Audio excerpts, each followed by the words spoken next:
O Templo do Clérigo da Morte. Eles encontraram um mapa em cima de um cadáver. O corpo estava sentado, encostado numa árvore na beira da estrada, com os olhos abertos e uma expressão que não era de dor, era de terror. Na mão esquerda, apertado entre os dedos rígidos, havia um pedaço de pergaminho enrolado, manchado de sangue seco nas bordas. Ninguém sabe quanto tempo aquele homem ficou ali antes de alguém parar para olhar, mas quando 4 aventureiros passaram por aquele caminho numa tarde de outono, tudo mudou. E essa história, meus amigos, é sobre o que eles encontraram quando seguiram aquele mapa. Vou te contar sobre 4 pessoas comuns que fizeram uma coisa extraordinariamente estúpida. Não eram heróis, não eram lendas, eram 4 humanos sem nome nas histórias grandes do mundo. Um guerreiro sem muita conversa, um ranger acostumado a andar sozinho, um clérigo jovem ainda aprendendo a rezar as orações certas e uma ladina que era com toda certeza a mais perigosa dos 4, justamente porque ninguém jamais suspeitaria dela primeiro. Mas essa noite, no vilarejo de Mirenhaud, sentados ao redor de uma mesa de taverna com um mapa aberto à frente deles, eles tomaram uma decisão que nenhuma pessoa de juízo tomaria. Decidiram seguir o mapa. O pergaminho mostrava um caminho pela floresta de Vel, uma mata densa que os moradores locais evitavam com uma seriedade que beirava o religioso. No centro do mapa, desenhado com traços irregulares, como se a mão do cartógrafo tremesse enquanto desenhava, havia um símbolo, uma chama invertida dentro de um círculo. Abaixo do símbolo, escrito em tinta quase apagada, 2 palavras em comum antigo: não entre. Lyra, a ladina, segurou o pergaminho na luz da vela e estudou cada detalhe. Ela tinha cabelos escuros cortados curtos na nuca, olhos que se moviam mais rápido do que alguém que estava parado, e o hábito irritante de dizer exatamente o que os outros não queriam ouvir. Alguém que sabia o que estava fazendo fez esse mapa, ela disse, sem tirar os olhos do pergaminho. O símbolo não é decorativo, é um aviso específico. Para quem? Perguntou Darren, o guerreiro, que ocupava quase todo o banco onde estava sentado, e falava com economia de palavras de quem acha que conversa é desperdício de energia. Para quem soubesse lê-lo. Lyra dobrou o mapa com cuidado e enfiou no cinto, o que significa que quem escreveu isso estava com medo de algo que outros já conheciam. Theron, o ranger, estava de costas para a mesa olhando para a rua pela janela. Ele era o tipo de pessoa que nunca ficava de frente para a porta de um cômodo. Tinha passado anos nas florestas e tinha os instintos tortos de quem sobreviveu mais de uma vez por prestar atenção quando os outros não prestavam. O vilarejo sabe alguma coisa. Vi 3 pessoas diferentes olhando para a gente desde que chegamos. Não do jeito curioso de quem quer conversa, do jeito preocupado de quem quer que a gente vá embora. O 4º membro do grupo, Aldrich, o clérigo, era o mais jovem dos 4 e usava o símbolo de Pelor no peito com aquela mistura de orgulho e insegurança de quem ainda está descobrindo no que acredita de verdade. Ele tinha pedido a um dos serventes da taverna informações sobre a floresta mais cedo. O servente tinha fingido não entender a pergunta e sumido pela cozinha. Então há algo que eles não querem contar, Aldrich disse, o que normalmente significa que é algo que aconteceu aqui, perto, recente o suficiente para assustar ainda. Lyra bateu os dedos na mesa, 1 vez, 2 vezes. Eu consigo descobrir. Ela não pediu permissão, simplesmente levantou, atravessou a taverna com a naturalidade de alguém que pertencia a qualquer ambiente em que entrasse e foi até o balcão, onde o taberneiro limpava copos com um pano puído. Ficou parada ali um momento, pediu outra cerveja, pagou com uma moeda de cobre a mais e disse, num tom de conversa casual, que tinha ouvido falar de um templo na floresta. O taberneiro parou de limpar o copo. Não sei de nenhum templo, ele disse. Claro que não. Lyra bebeu um gole devagar, mas sabe do clérigo. O silêncio durou exatamente tempo suficiente para confirmar o que ela já suspeitava. O homem deixou o pano no balcão e se inclinou para a frente e disse, em voz baixa, você não é daqui, então não sabe. Mas esse nome que você não disse em voz alta, esse homem que você está procurando, ele não está mais entre os vivos e os mortos do mesmo jeito que a gente. 3 caçadores entraram na floresta no mês passado para investigar o sumiço de um jovem pastor. 2 voltaram. Um voltou sem fala. Está sentado num canto de casa desde então olhando para a parede. Lyra ficou quieta. O templo existe. O taberneiro continuou. ainda em voz baixa. Mas não é um templo de nenhum deus que você queira conhecer. É um lugar de morte. E quem construiu aquilo não morreu como Deus manda. Ela voltou para a mesa e repetiu cada palavra para os outros. Darren ficou mais quieto do que o normal, o que para ele era indistinguível do silêncio absoluto. Therion girou um anel no dedo, um hábito que ele tinha quando estava calculando algo. Aldrich segurou o símbolo de Pelor no peito sem perceber. Então vamos entrar, de manhã, com luz do dia. Ninguém concordou em voz alta, mas ninguém discordou também. A Floresta de Vel era o tipo de lugar que faz você entender por que as histórias antigas colocam monstros em florestas escuras. Não era escura por falta de luz, era escura da maneira que certos lugares ficam quando o que aconteceu neles ainda não terminou de acontecer. As árvores eram velhas, retorcidas, com troncos grossos demais para abraçar e raízes que emergiam do chão como dedos. O piso da floresta não tinha vegetação baixa normal de uma mata saudável. Era surpreendentemente limpo, como se nada quisesse crescer ali. Theron ia na frente, lendo o chão com os olhos de alguém que passou anos aprendendo a língua que a terra fala quando você sabe escutar. Ele encontrou rastros logo na primeira hora, não de animais que estavam notavelmente ausentes, mas de algo que arrastava os pés, vários deles. Rastros que iam em uma direção sem voltar. Não correram, ele disse, agachado, passando o dedo pela beira de uma marca no barro. Andaram, em fila, em direção a esse ponto. Ele indicou o norte com a cabeça. Quantos? Perguntou Darren. Difícil dizer. Mais de 5, menos de 10. Voluntariamente? Perguntou Aldrich. Theron ficou quieto por um momento. Não há sinais de luta, não há sinais de fuga. Ele se levantou. Seja lá o que os trouxe até aqui, eles vieram de cabeça erguida. Lyra estava olhando para as árvores ao redor com uma expressão que os outros já conheciam. Era a expressão que ela tinha quando estava catalogando informações que poderiam salvar a vida de alguém mais tarde. As marcas nas árvores, ela disse, apontando para um sulco fino no tronco mais próximo, estão em todo lugar. Veja. Eles olharam. E era verdade. Em cada tronco, na altura dos ombros,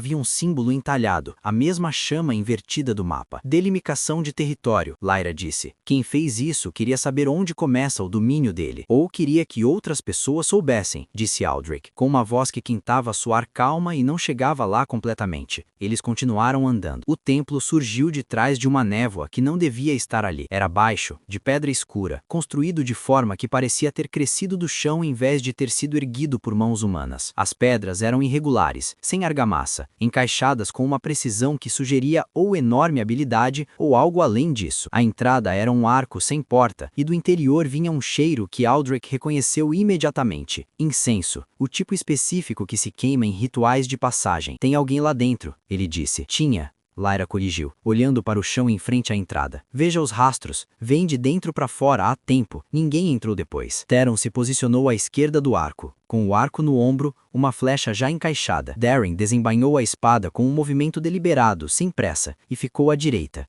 Lyra tirou 2 adagas pequenas do cinto, segurou uma em cada mão e ficou um passo atrás. Aldrich murmurou uma oração curta para Pelor e segurou o símbolo sagrado. Entraram. O interior era uma câmara única, maior por dentro do que parecia por fora, ou talvez apenas parecesse assim por causa das tochas nas paredes, que ardiam com uma chama azul esverdeada que não era fogo normal. No centro da câmara havia um altar de pedra coberto de velas e ossos pequenos dispostos em padrões circulares. Nas paredes, inscrições em uma língua que nenhum deles reconhecia cobriam todas as superfícies disponíveis, do chão ao teto. E em volta do altar, parados com a rigidez de estátuas, havia 6 figuras, humanas na forma, mas não no movimento, não no olhar. Os olhos estavam abertos, completamente brancos, e se viraram para o grupo ao mesmo tempo com a precisão mecânica de marionetes puxadas pelo mesmo fio. Mortos-vivos, disse Aldrich, com uma voz que ficou mais firme do que ele esperava. Animados recentemente. O corpo ainda guarda a forma. Quantos dias? Perguntou Lyra, já avaliando distâncias. Menos de 1 semana. Os caçadores? Perguntou Theron. Provavelmente não todos, respondeu Aldrich. Outros antes deles. As figuras começaram a se mover. Darren foi o primeiro a reagir, porque era sempre o primeiro a reagir. Não por bravura, mas por um instinto muito simples de que quando algo vem em sua direção, você vai na direção dele primeiro. Ele avançou contra a figura mais próxima com um golpe lateral que teria derrubado um homem vivo. A coisa não derrubou.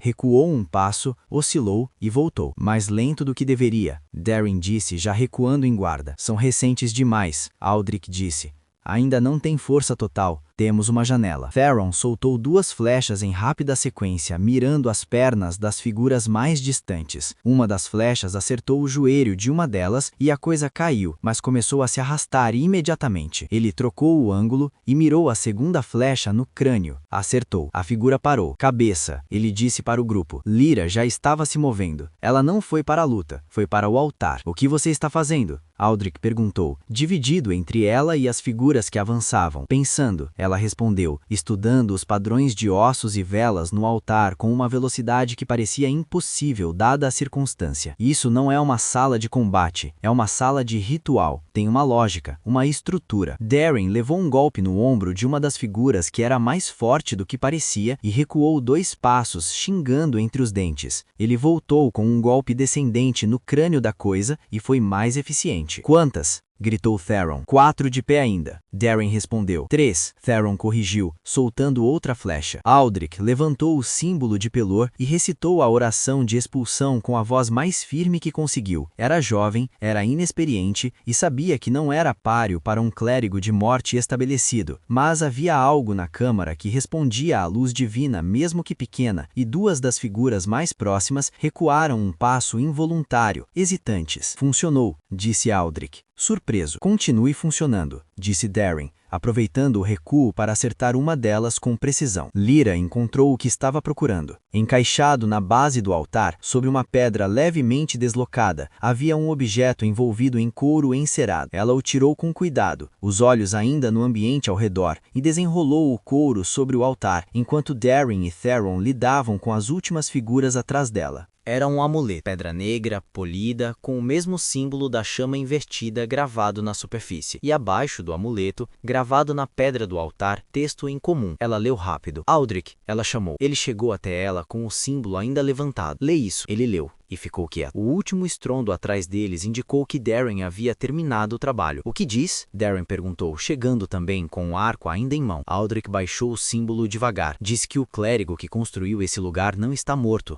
Ele disse, está em suspensão voluntária. Esse ritual, essas figuras, esse amuleto são um sistema de guarda.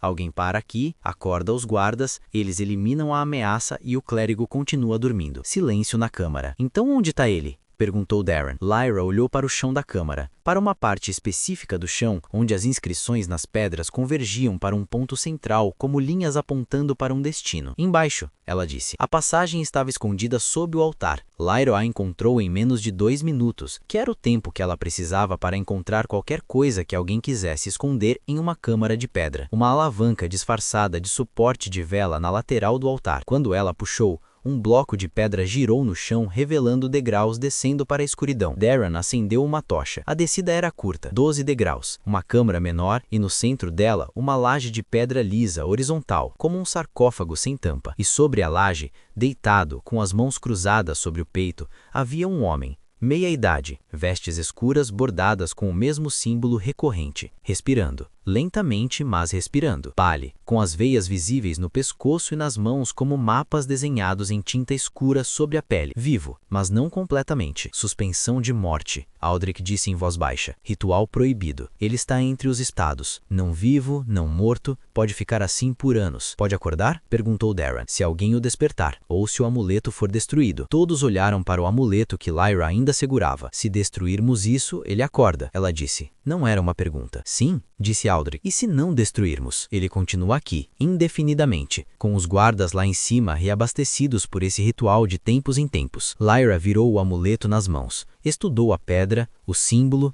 o peso. Tem outra opção, ela disse. Os 3 olharam para ela. Tem um segundo texto aqui. Ela indicou uma inscrição menor na base do amuleto, quase invisível, embaixo do símbolo. Alguém gravou depois. Mão diferente, letra diferente. Aldrich se inclinou para ver. Lyra segurou o amuleto na chama da tocha de Darren. As letras apareceram. É um nome, Aldrich disse devagar, e uma data. O nome de quem? Perguntou Darren. De alguém que esteve aqui antes, Lyra disse. Que encontrou isso, que sabia o que era e que não destruiu. Ela dobrou o couro encerado em volta do amuleto com cuidado e que foi embora, ela completou. Theron olhou para o homem deitado na laje, para a respiração lenta e regular, para as veias escuras. O que fazemos com ele? O silêncio durou tempo suficiente para significar que nenhum deles tinha uma resposta fácil. Eles saíram do templo quando o sol estava baixo na linha dos pinhos, laranja e longo, fazendo sombras compridas atrás deles enquanto atravessavam a floresta de volta. Ninguém falou muito no caminho. Esse tipo de silêncio acontece quando 4 pessoas viveram a mesma coisa e ainda estão processando o que significa. Em Mirenhout, o taberneiro os viu entrar com uma expressão que misturava alívio com surpresa genuína, o tipo de expressão que as pessoas têm quando não esperavam que você voltasse. Eles pediram comida e sentaram. Lyra colocou o amuleto embrulhado no centro da mesa. O clérigo ainda está lá, vivo, em suspensão. Então o perigo continua, disse Aldrich. O perigo imediato passou. Os guardas foram destruídos. O ritual de renovação estava naquela sala. Sem isso, ele não será reabastecido. Por quanto tempo ele pode ficar assim sem o ritual? Perguntou Darren. Aldrich ficou quieto, calculando. Meses, talvez 1 ano. Sem o amuleto intacto e sem o ritual, a suspensão começa a se desfazer sozinha. Então ele vai acordar, de qualquer jeito. Ou morrer durante o processo, disse Aldrich. Depende do que vier primeiro. Lyra olhou para o amuleto.